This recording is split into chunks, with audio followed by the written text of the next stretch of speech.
I am Elaine Gardner, and my guest today is Krisstina Wise. I'm so excited to have you here today, Krisstina. Thank you so much for your time. And I know that you've been doing a ton of interviews and sharing a lot of information locally, and it's keeping you lately, and it's keeping you super busy. So I appreciate all of your efforts, and I'm really grateful that you've taken the time to be with me here today. And so, welcome. And the reason I'm so excited to share with what I'm interested in sharing today is, well, let's just start with, I know that you've had quite a health journey. So I'd like to start with where you were at before your health fell. Like, where were you at in your life? What was going on in your business? What was your lifestyle like? You know, it's interesting, even the timing of that. I mean, I would answer that question one way 2 weeks ago, and what the current situation we're in with the virus and what's happening, you know, just working to stay safe on the physical side. And, you know, I teach on the fiscal and the money side of what's happening. And anyway, to answer your question, it was actually right after the last recession that I got sick. And a big part of that, and in fact, I've never thought of that until just in light of the timing by telling my story a little bit. And part of what I'm sharing is, as coaches, what I call the micro business owner, the solopreneur, the small entrepreneur, that really is, you know, micro small business, which is those that I'm mostly talking to, coaches, health practitioners, therapists, you know, that type of thing. Person that runs really, you know, good small independent or micro businesses. Well, I was in the real estate industry, and I had I had a thriving brokerage. And then in 2008, it crumbled. I mean, the economy crashed, real estate was seriously impacted. And so my business that was thriving just shut down overnight. And a lot of what I teach now is what I did during that time, actually, to be able to pivot, and not only to survive during that time, but I actually built my business bigger and better than it had ever been by X factors during that time of, you know, 2008 to 2012, basically, which was almost like a 4-year span. And I mean, I did a really exceptional job at building my business, taught, you know, all the stuff that I teach with money, like all the things that I now teach. But what I did is I didn't take care of myself during that time, because it was a time of pretty much panic and whatever you had to do to pay the bills and keep business going. And I did that very well, but it wasn't sustainable. Like I didn't understand even what I know about health today. I just worked all the time. And ultimately what happened in 2013 is my body broke. And it broke in a way that I couldn't get out of bed. I was fighting for my life. I didn't know what was wrong for the longest period of time, but my body really gave up. And I had it, you know, not to go into detail what it was, but I really had this perfect storm of so many things happening at once. One thing that really crumbled me, that was the straw on the camel's back, was severe heavy metal poisoning. I got my amalgams taken out. I already have a methylation and a detox issue. My body doesn't do a very good job. So I'd had metals and toxins had been building in my body for 40 years. And then, you know, now you put heavy metal overload, mercury overload on top of that by getting my fillings taken out traditionally, and my body was toast. And that all the metals went to my brain, and it was in my organs, and everything was shutting down. What also happened at the time, though, is because I was ignoring my body, and I didn't know even how to pay attention. You know, the foods I eat were bad, and I mean, everything that one would do. And I was over exercising, so I was an adrenaline freak and running marathons, and, you know, eating a high carb, sugar type diet to feed calories. I mean, everything you can do wrong. Personally, I'd done, on top of hours, on top of being a mom, on top, thinking it was unsustainable. But at the time, I mean, my hormones were whacked. I mean, my whole body, my whole system was just haywire. And I couldn't sleep, like physically, I couldn't sleep. My body would wake me up. So now I have a sleeping disorder on top of it, like a very serious one, life-threatening one, actually. So I ended up, and then what happened on top of that is I come from beginning of a lot of childhood trauma. I mean, a significant amount. I didn't even know what trauma was at the time. You know, I was like, I'm fine. All that stuff, like pull yourself up by your bootstraps, you know, all that stuff's nonsense. I'm an example. Look, I've been through hell as a child, but look at me, I'm successful in all these things. Well, even then I was so good at pushing my emotions down and not dealing with them. I didn't, like I said, I didn't know what trauma was. That wasn't a word that was even used in 2013, really. But what happened when my body broke, all that trauma decided to rear its ugly head at the same time. So now, I mean, I am full on. I mean, people talk about PTSD, and maybe lots of others have experienced it, but I am talking PTSD that then I got what veterans get, that like these memories were like shooting like fireworks and I couldn't stop them, like all over the place. The place, like, I mean, there was this one moment where I was underneath my desk. My husband, was married at the time, underneath my husband was working the desk, and he's freaking out because his wife, who's always been so strong and decision maker and had everything planned and in order and worked at such a high level, like I'm broken and he doesn't even know what to do with me now. But I'm under his desk and he's trying to work. He's trying to cope with his wife, who's practically a vegetable. I'm under the desk and these things just start blasting off. And I'm just like holding myself down. I'm like, make it stop, make it stop, make it stop. I mean, that's how bad it was. It just, everything was wrong. So that, and then the fear of losing my life and not knowing what was wrong. Ultimately, we found out through functional medicine and integrated that, because I went to all the traditional routes before that, and they just put me on more prescription medication that I'd never even been on before. I never even took an aspirin before that. So it was a colossal, perfect storm of horrific year of my life and life, savings. What I do say but it was that previous economic crash that really caused me, because I didn't take care of my health. I took it for granted. And that's where afterwards I realized I had this big awareness, like, oh yeah, I'm a businesswoman and I'm really great at business and I'm really great at money and I'm really good at building wealth and these things that I teach now. But the big lesson, the wake up call for me was you can't trade your health for wealth. And that came to brand Wealthy, because it really is, we do have to take care of both. And so now, whatever financial situations that's upon us now, that if it's any similar to some of the things in the past, what I now know is I have to take care of both. I really have to focus, since now is a more stressful, there's more anxiety, even though I think I navigate it pretty well with all the tools that I use and many of us are using now. I have the tools that I can use, but thank goodness, because the focus is, how do I take care of me? How do I keep myself centered and grounded? Wow, when I feel these anxieties start to come up and my breathing getting shallow and I get in that high intensity adrenaline mode, how am I calming my nervous system down? How am I planting? How am I slowing? What am I doing to try to do some self-care while I can't get my massages and I can't get my cranial therapy and I can't get my normal things that I use when I get a lot of help to keep my nervous system intact. 'Cause I have a nervous system that is built on trauma. So I really have to pay attention to it. And anyway, so now we're in this situation, but it's a new era. And this is like, oh, thank goodness I have the tools and access to people like you, Elaine, where it's like, okay, what can we do to take care of our health while we're mitigating life and finances and business and these other things that we're trying to navigate as well? Yeah, there's so many powerful things in your story that I want to highlight and just kind of circle back around to a little bit is, you had said before that you had a really traumatic upbringing, but you weren't aware of that till much later. And clearly you're a very strong and capable person, and you rose above that and you did the things that you needed to do to get out of that place and create a different reality for yourself.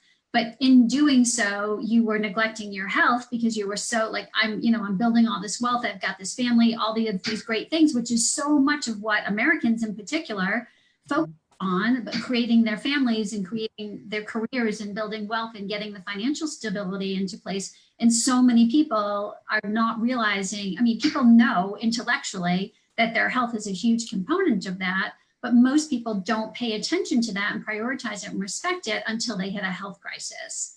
And then also, well, we can talk a little bit about that more as we go, but I just wanted to also mention that, you have this lifestyle team in place that you use to manage your health or maintain your health or keep expanding it. And I think that's such an important thing for people to have in place. Like what's a good example? We don't run our families by ourselves. Some people do, but that's not ideal. You can easily burn yourself out. Usually we're not working on our own. We have a support team or we have coworkers. And the same thing is true when it comes to our health. It's really important to have multiple things going on and not necessarily like being at the helm and taking responsibility for your health, but having other people assist you. And then really, I wanted to highlight one thing that you said was that while right now where everything's shut down and you can't access the things that you normally do, like massage, you still have tools that you can utilize on your own, and also people that you can talk to. And it's such an important piece of developing a healthy lifestyle and having that plan in place. So no matter what happens, you still have something to default to that can keep you, help you stay where you are, keep your awareness there, and keep your health up. So yeah, and and Elaine is even being more so. Like now I'm pretty healthy in general, in the sense that it's very much an important thing. Is like my health really is my most important wealth, and that's the same for all of us. But now it's even being more conscious of it because stress is higher, anxiety is higher, uncertainty. Like it's interesting. I was having this conversation a couple days ago with a friend, and I said, it's really interesting because cognitively, like I can use my tools, I'm very aware, and I'm actually, my mindset is one, like I'm good, like I'm very optimistic, things are changing. We can talk a little bit about that on the business and finance side today if you wish.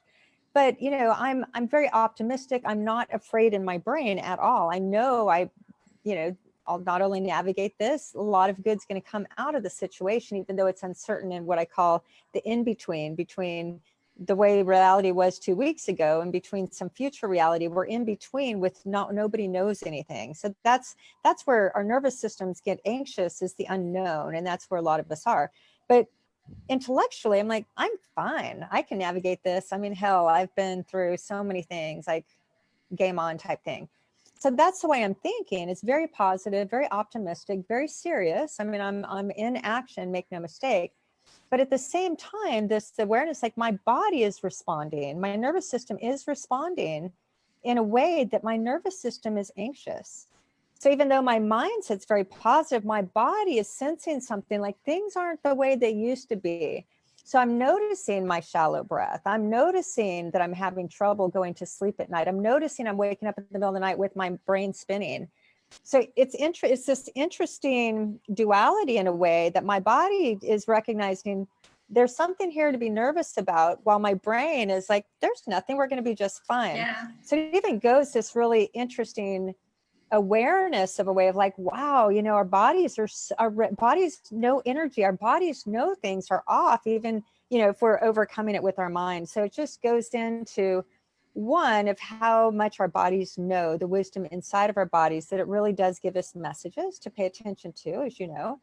And the second piece to that is, but because of that, even though I'm healthy normally and always pay attention to that, now it's even more so. It's like my body needs more nutrients, my body needs more rest, my body needs more attention, my nervous system does, than even usual. So it's even, what can I do more with even kind of fewer tools available right now, to make sure as much as possible that it's a more of awareness on the health than ever before.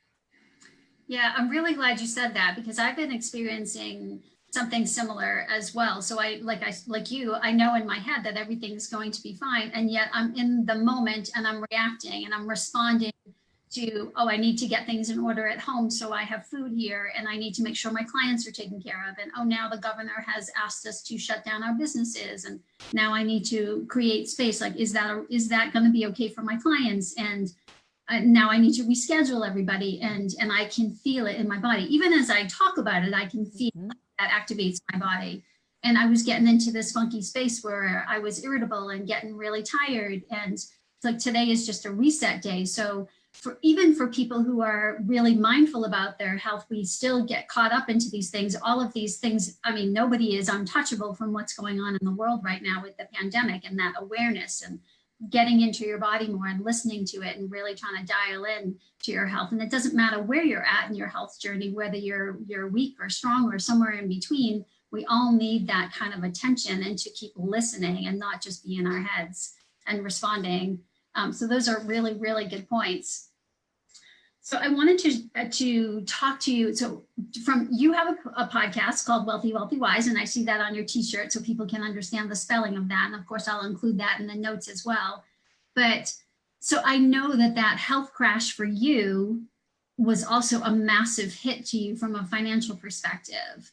And while it's certainly the mindset, the perception I have is that the American mindset is that we don't invest in our health until we experience a crisis. And there's a huge problem with that. And some people think that massages and things like that are more of a luxury item. So because you've been through that and it costs you so much to recover your health, I would like you to share whatever you'd like to about that, what you had to go to recover your health, what it did to your finances, and then how your mindset is absolutely shifted from having gone through all of that. Yeah, my goodness. I mean, that's out of that experience came the brand Wealthy Wealthy that became my purpose, my mission, and my cause. Was these two are inexorably linked. Like they are, in fact, so much they're practically the same thing. That we need both of them and to focus and give attention on both, because our financial health and wellness is a big part of our physical wellness, because financial anxiety and stress causes stress on the body and in relationships. And so, what I do now is teach how these things are connected and how important it is to take care of both. So much so, like I said, that this is all that a new awareness came out of that horrific experience. But yeah, I'd worked so hard to save my business during that last financial crisis and worked so hard and built something great, but I destroyed my health doing it. And then the irony is I had to go through all my cash. My business started breaking apart because I was no longer in it really fast. And so that was like breaking down as fast as I was. So there became that income. I drained all my cash to save my life in the tune of $250,000. By the time it was all said and done, really within like a 2-year period, it's gone on to be far more than that to recover my health fully since then. So, and I had to trade in assets and even do different things. So my wealth, ultimately, that I worked so hard to build it up, it actually crushed again, it crumbled again, because I'd used, thank God, the irony is, thank God I had my money and my wealth and everything that I teach. Thank goodness I was practicing that, because if I didn't have the money, I wouldn't be here today. It was my money that saved my life, no mistake. So that even goes, like, that's how important money is that in my case, it was life and death. If I didn't have that money and different things, no Krisstina on this Zoom call today.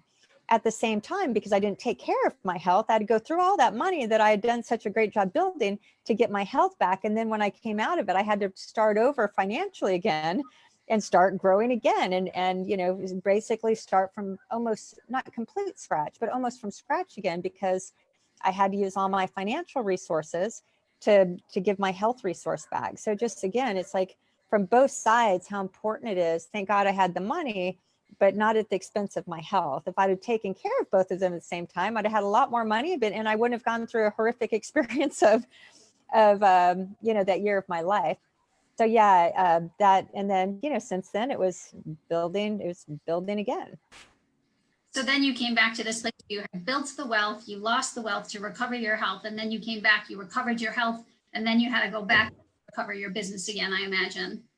Exactly. Yeah. And in fact, so much so that I actually walked away from my old life, because I learned so many things outside of just the health, but just like existential type purpose and environment and people that's around. I really lived a toxic life. I didn't even know it at the time. I just lived a different type of toxicity, which is interesting. My body was dying from toxicity and my whole environment was toxic.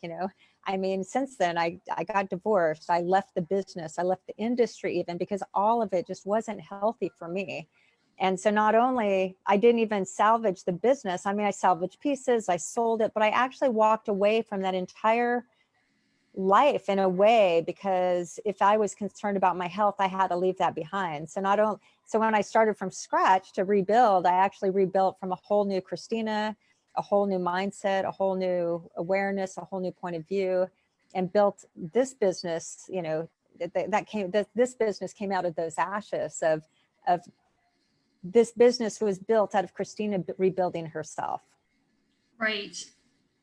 There's so many interesting and important aspects of that I want to highlight. And I went through a similar thing. So one, I think, is that for a lot of people, when they're going through a health crisis, because I had a health crisis as well, mine was not like an acute thing where my health crashed like yours. mine was, I was suffering with my health over an extended period of time, like not really doing very well, 20 plus years.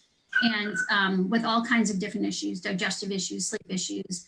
And I just got to the point where I was declining so fast that I felt like I couldn't enjoy my life. So I wasn't in fear of losing my life at that point in time, but I was literally a walking zombie.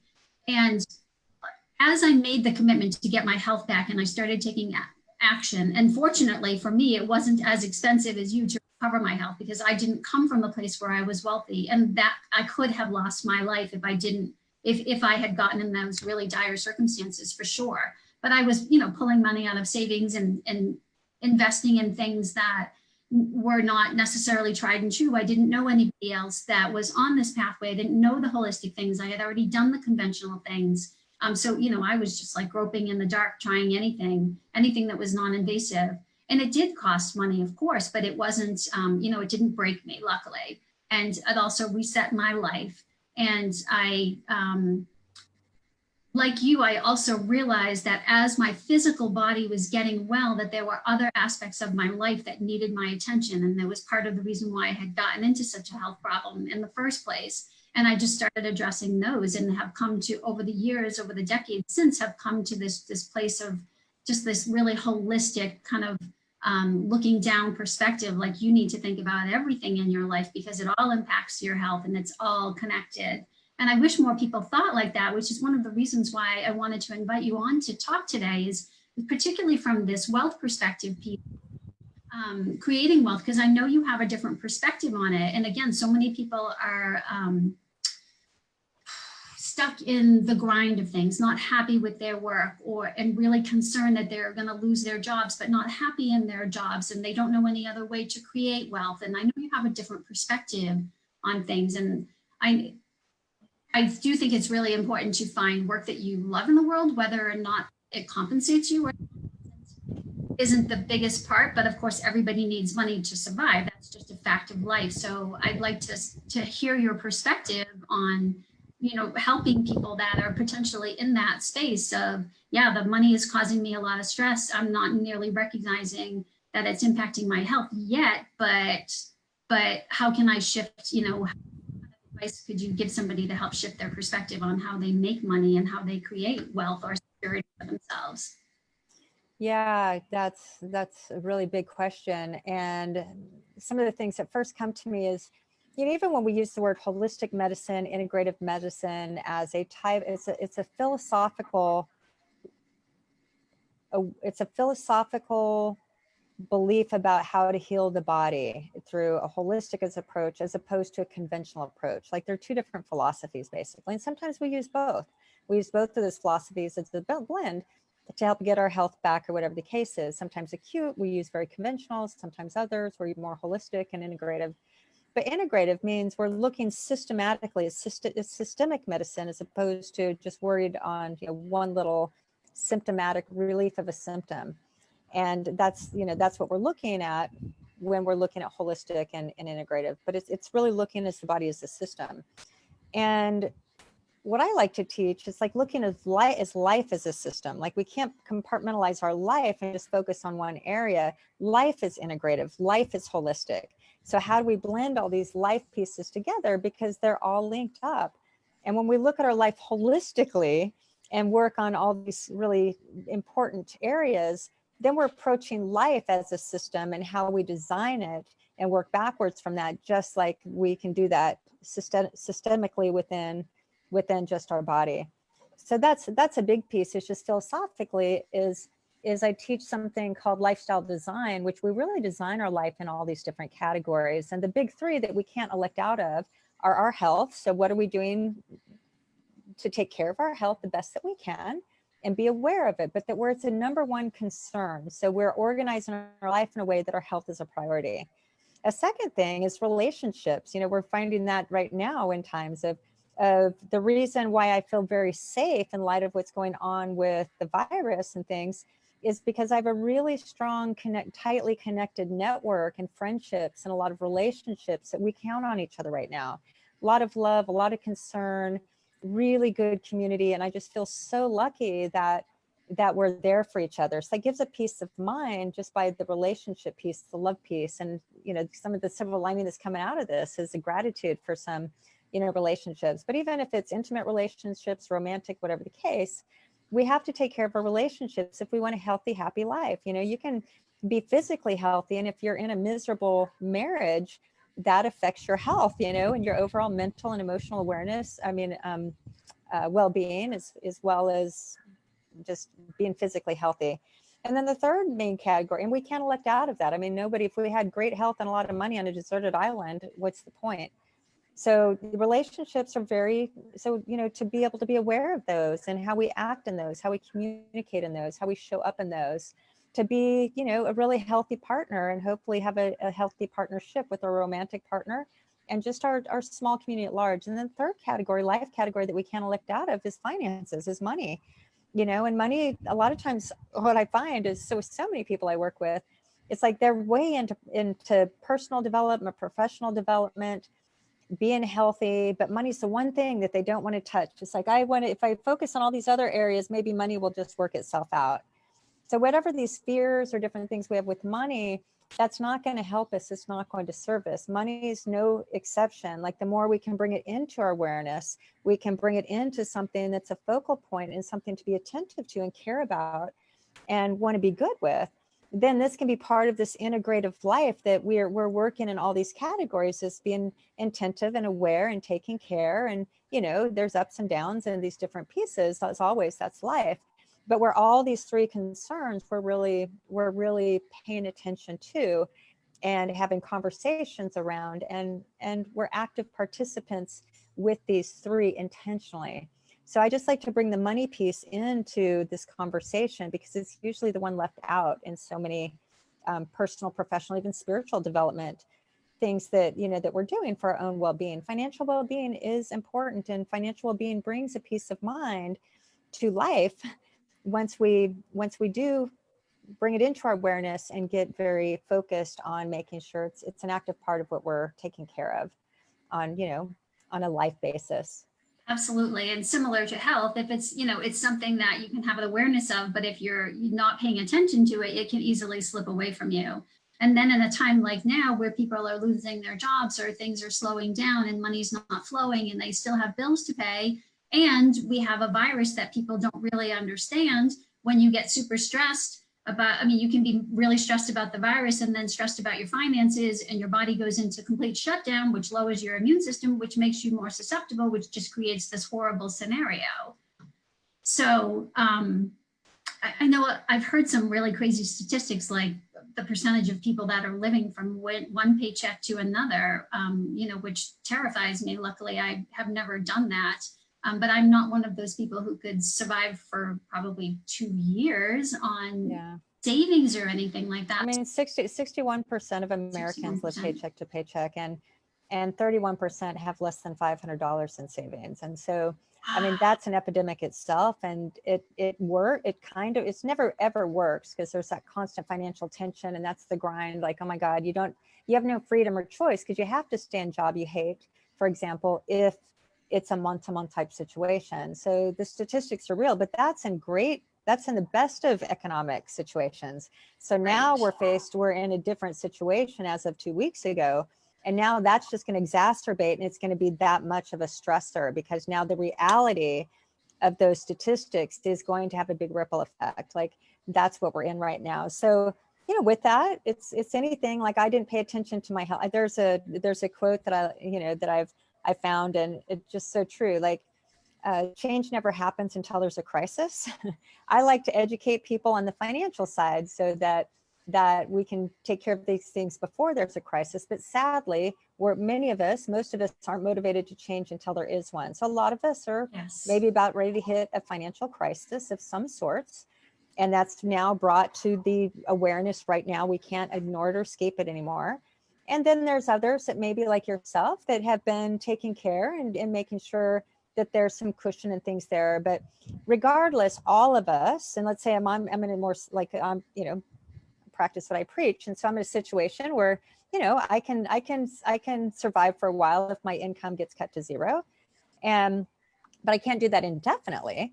So there's different camps, and really even there's a camp of those that I'm having a lot of conversations right now of I can't last 30 days, Krisstina, what do I do? There's another camp that's maybe in the middle of, hey, I've got some, I can't do it for 2 years, but 6 months to a year, I'm could take care of. But even the difference, like the financial, I mean, just the stress, the different, like if we were going to line stress between camp 1 and camp 2, what's the difference of stress levels right now between you that maybe has 6 months to a year as opposed to someone that has less than 30 days? You can see the less than 30 days, the stress is going to be this much higher right there. So that's, you know, that's that. The third camp are those that can, you know, they're pretty wealthy. They've got some money to last, but maybe they've seen the stock market drop and they've seen a lot of their, even though they could last maybe 10 years, they've got that drop in the stock market where their assets are. So now, even though all three of these, in a way, all three could be in the same state of fear, because where one is stressed because they only have 30 days, these over here on the other side, they're stressed out because they're so attached to their money and the loss of it now that they're in so much anxiety and fear and negative energy and low vibration, and they're trying to hold on. And so having money doesn't necessarily mean you're any better off emotionally or psychologically. So that's where our relationship with money and the attachment, something to look at too. So those even in this other camp might be the awareness of like, whoa, I'm really attached to my money, and now I'm an asshole at home and I'm freaking out because I lost a bunch of it, and it's just on paper anyway. It's not even real till you actually use it. Right. So that's like what I call like money's really an illusion. So it's navigating money in a way that we just keep it at a high vibration. It is what it is. We work with it, we talk with it, we watch it, and we just work with whatever situation we're in.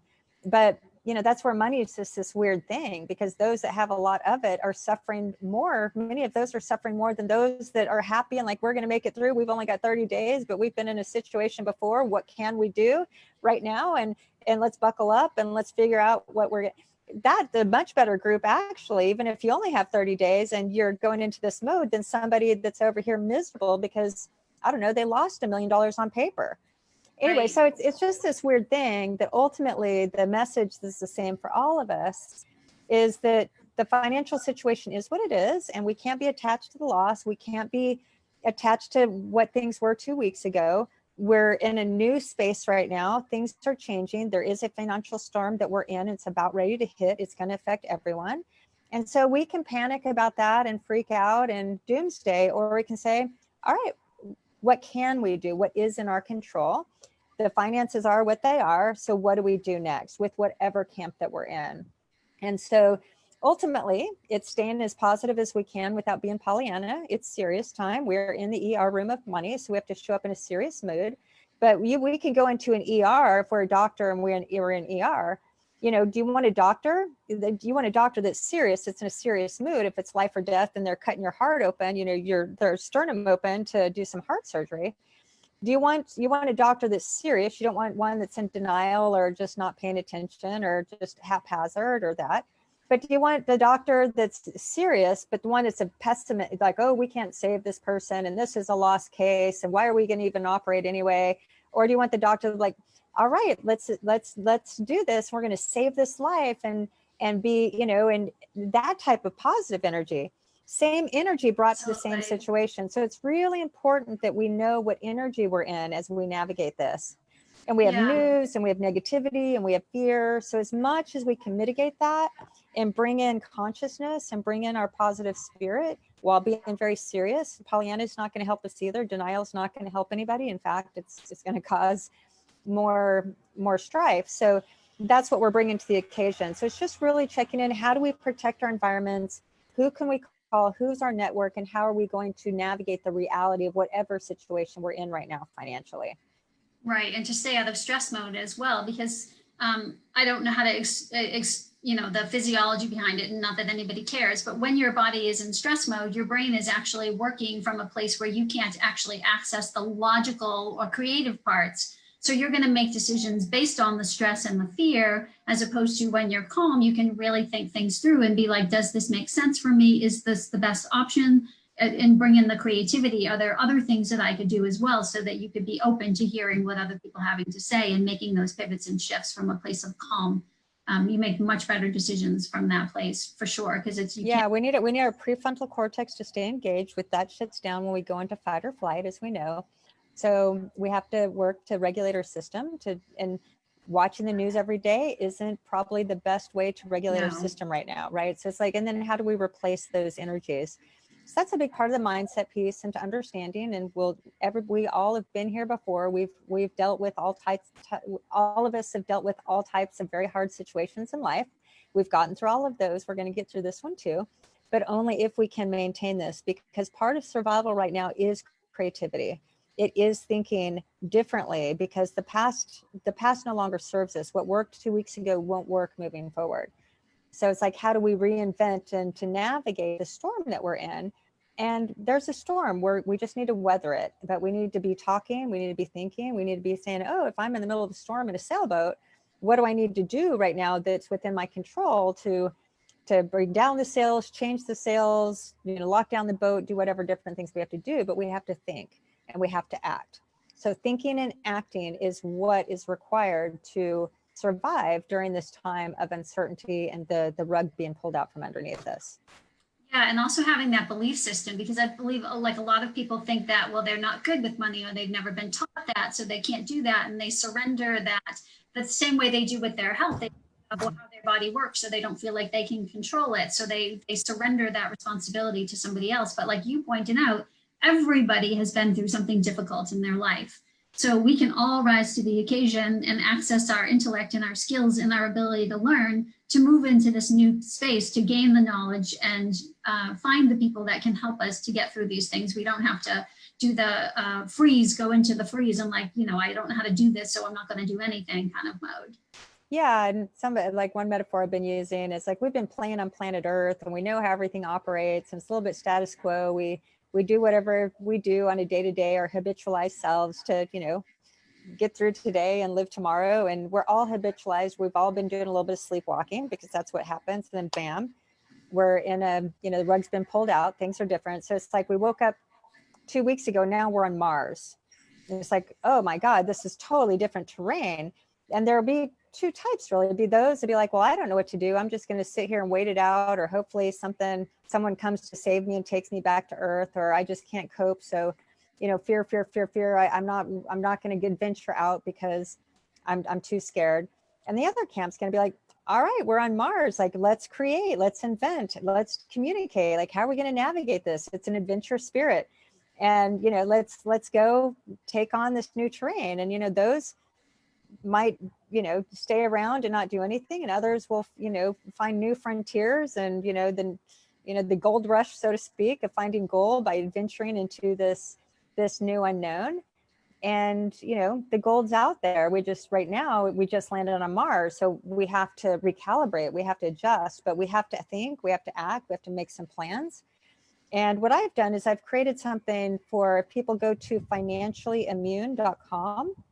It's financiallyimmune.com. It's 12 action things to do right now that everybody can do as a guide to take action. It's like a map for Mars. Initially, awesome. just to it's like, okay, we just landed on Mars. What can we do right now?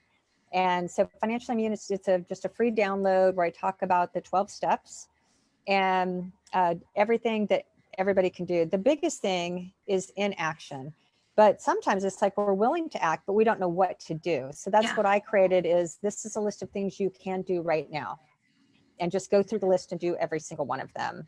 And then, I've created even like an exercise format. So it gives us something, okay, I'm taking action. And that's part of building our immunities. So on the virus side, we took some action. We're like, oh my God, if we're going to be shut down and this and quarantined, which we all predicted was going to happen, we all got our toilet paper and our water and our frozen vegetables and our meats and froze them. And we filled our refrigerators and our pantries to be able to survive this. I mean, right now, just getting food delivers 8 days in Austin, Texas. And if you go to the grocery store, you have to stand in long lines, and it's like soup kitchens or something. I mean, so if we have a pantry and things, like we can last longer, so to speak.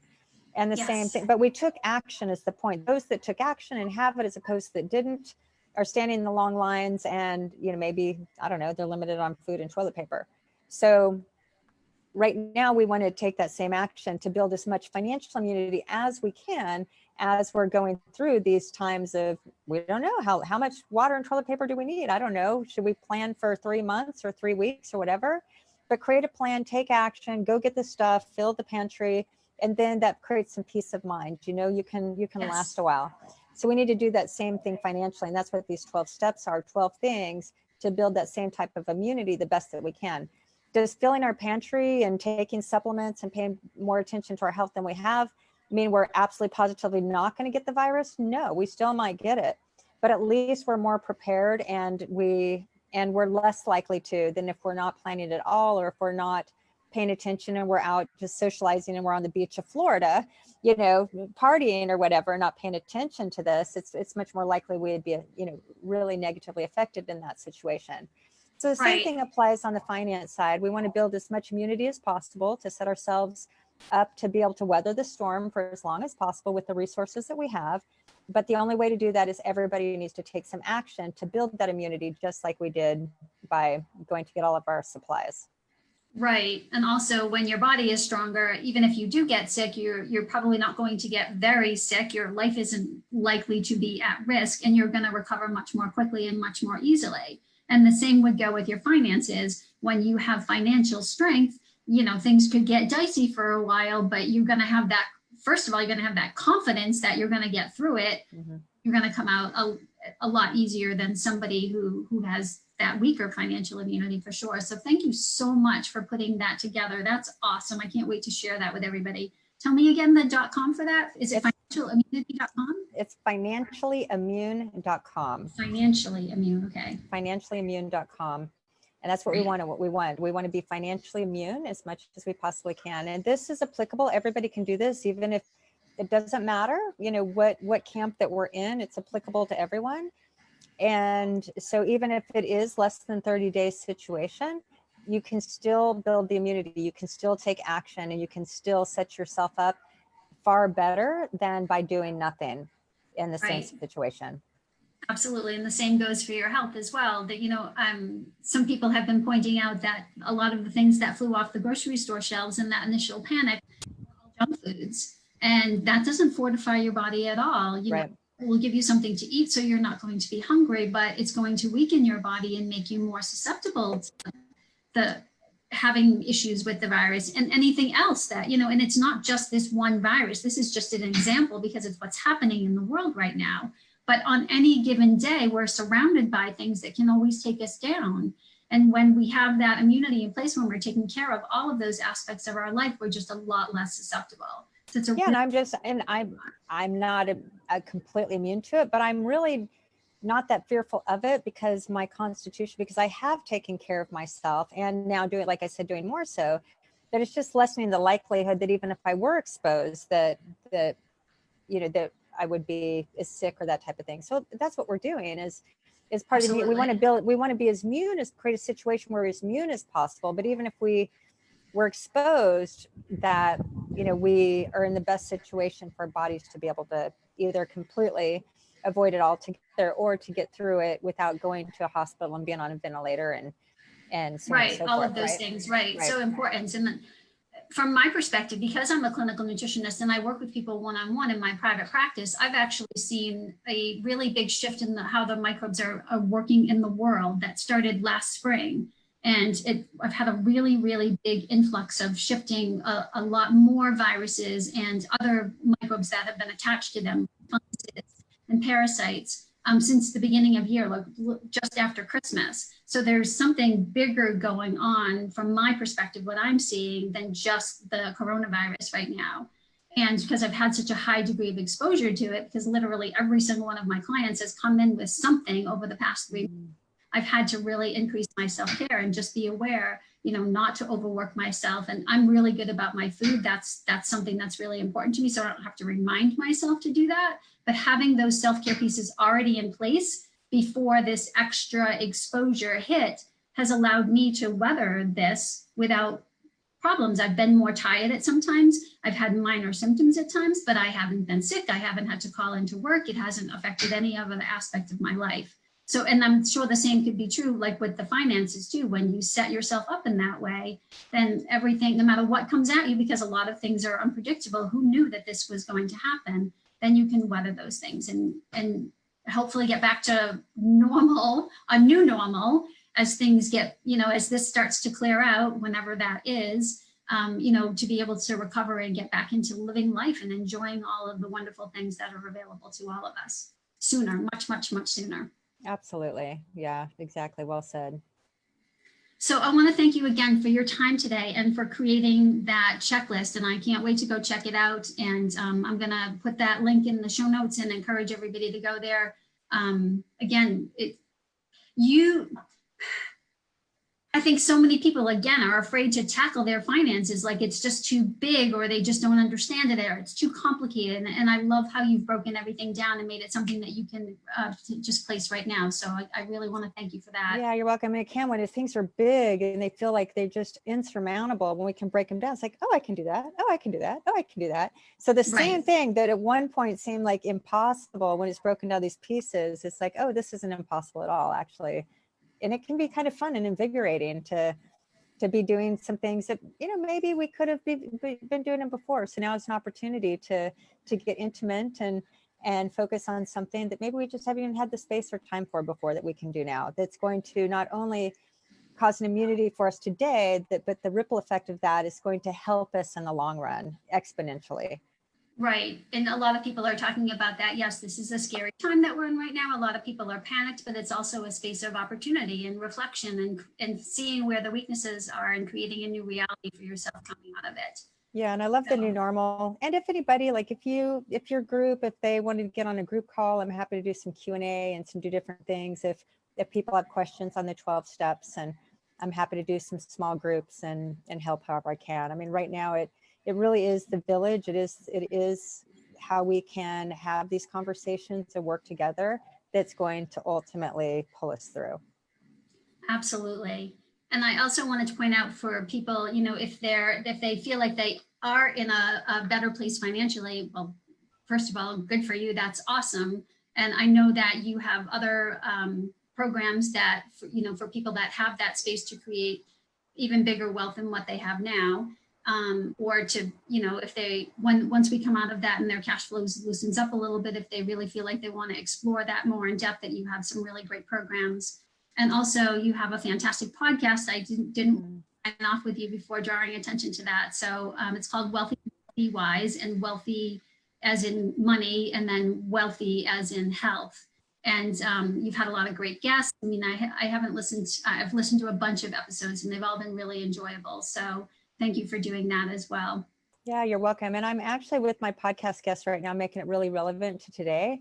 So if anybody does listen, I've rearranged order and adding new guests and different things is part of this intention to help all, as many people as possible navigate the uncertainty when it comes to money and finance and health. And I'm just so grateful for the work that you're doing and getting the word out on both the health side and the importance of that and the money side. So, big gratitude to you. And this is awesome. This again, yeah. by virtue of us working all together like this is why we're going to not just survive, but we really are going to thrive out of this. Right. And like you said, everything is connected. So it's really important. That's the whole reason for this show for me, is to increase everybody's awareness and show them the things that people aren't aware of. There's so many resources and people and community out there to help us all move into a stronger space, a safer space, a more connected space, a space where we're all thriving much more than many people are doing right now. Exactly. Well, thank you so much, Elaine. It's really an honor to talk to you. Thank you.